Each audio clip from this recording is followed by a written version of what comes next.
This is my son Alexander, and recently on our walks, we've become really interested in learning about birds.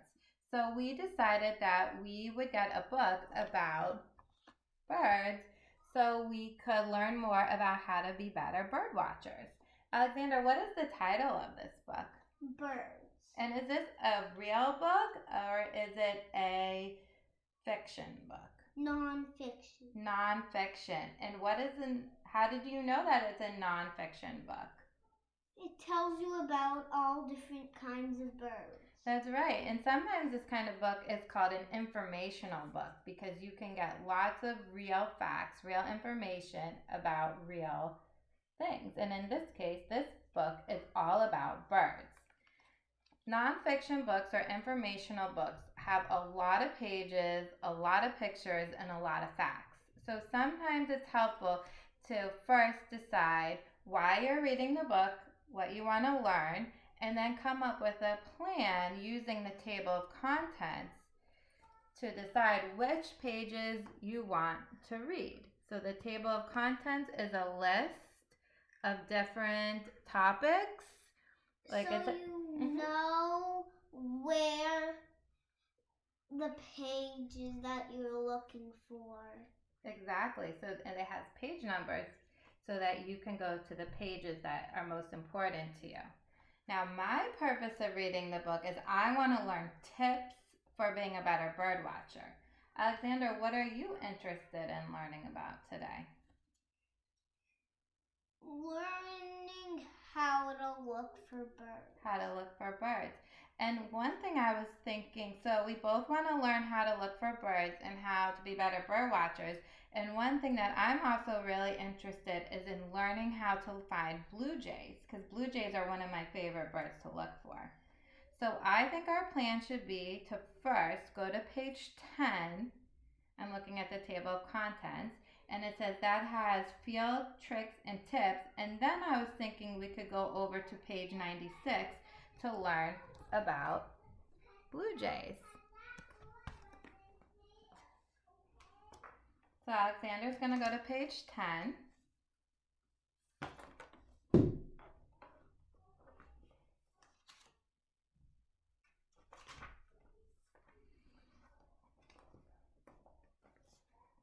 And here's page 10. And in this orange box, there's all kinds of tips for bird watchers. The first tip, it says to bring binoculars. Alexander, can you show our binoculars? And what are we going to use the binoculars for? Why are those important to bring? So you can see things that are birds that are far away. That's right. And a lot of times birds are far away because we're looking up in the sky or we're looking up in trees. It also says to get a good guide. And one of the reasons why we chose this book is because in the back there's a guide which has pictures of birds and their names, and we can take a quick look at the guide, match the bird based on what it looks like, and then learn its name. It also says bring a notebook. So we're going to bring this notebook with us so that we can write down what the bird looks like, where we saw it. What else do you think we should write down in our notebook? I think we should write down in our notebook that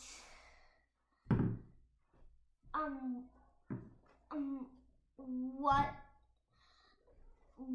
we need to bring. That's a great idea. So maybe on the cover we can make a list of what materials we want to bring when we go bird watching, like our binoculars, our book. And it also says to go camo. It says dress in camouflage, like tans and dark greens. Why do you think we need to wear tans and dark greens? Because the greens will help you blend into leaves, and the tans will help you blend into trees. Oh, and it says here that will keep us from scaring the birds. Because they won't notice us like owls. That's right. They won't see us. And it also says to wear a hat to keep the sun off our faces, but it says not to wear sunglasses because that will make it harder to see the birds. So now that we have our tips and tools, let's go over to page 96 to learn about blue jays. And today when we go for a walk, we can look for blue jays. There's 98. Here we go. Here. So in this page, we have a picture of a blue jay.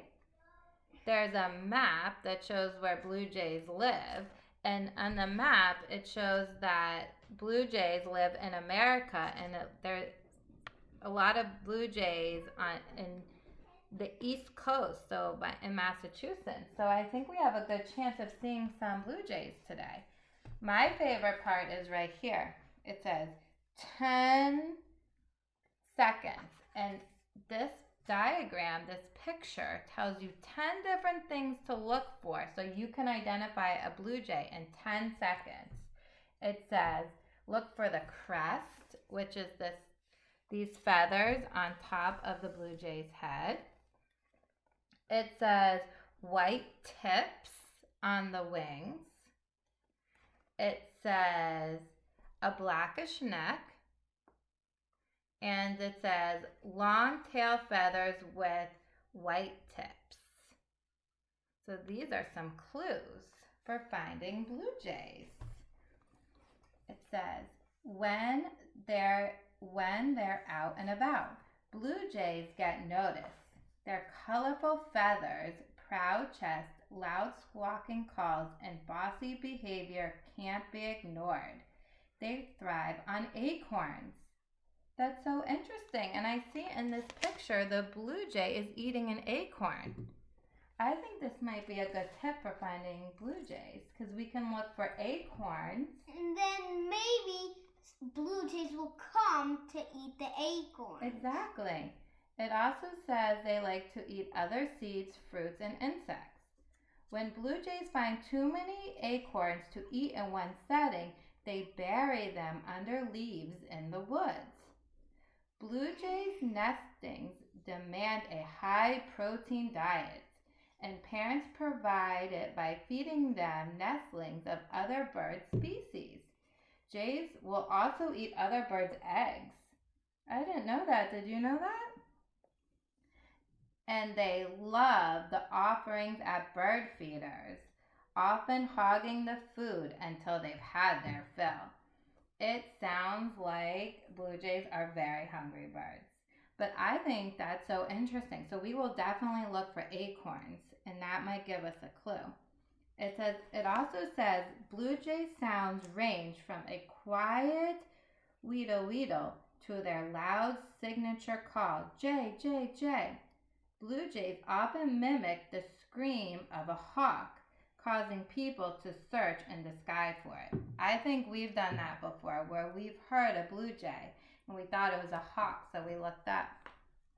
I was actually looking for what the blue jay sounds like, and I found a recording of a blue jay. So let's listen for it so we know what sound to listen for today.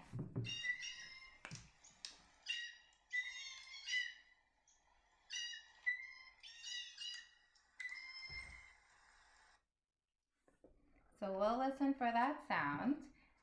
And we hope that you have a great time bird watching. We are going to get ready now to go for our walk. We have our binoculars, our hat, our notebook, our field guide. We're going to go to the woods and we're going to look for where there's lots of acorns. We're going to listen for the blue jay sound, and hopefully we'll find some blue jays today to record in our notebook. Is there anything else you want to say, Alexander? If your binoculars are not adjusted, you should move this and it will help you get the right angle so it's not blurry. I think that's a really important point. So Alexander is reminding us that... Because if it's blurry, then it will be hard to see the birds. That's true. And all you see is a blurry blue thing in the sky. So I think Alexander's right that we need to practice using our tools and learn how to use them so that when we're out in the field, we'll be ready to see the birds. Thank you for watching. Happy bird exploring.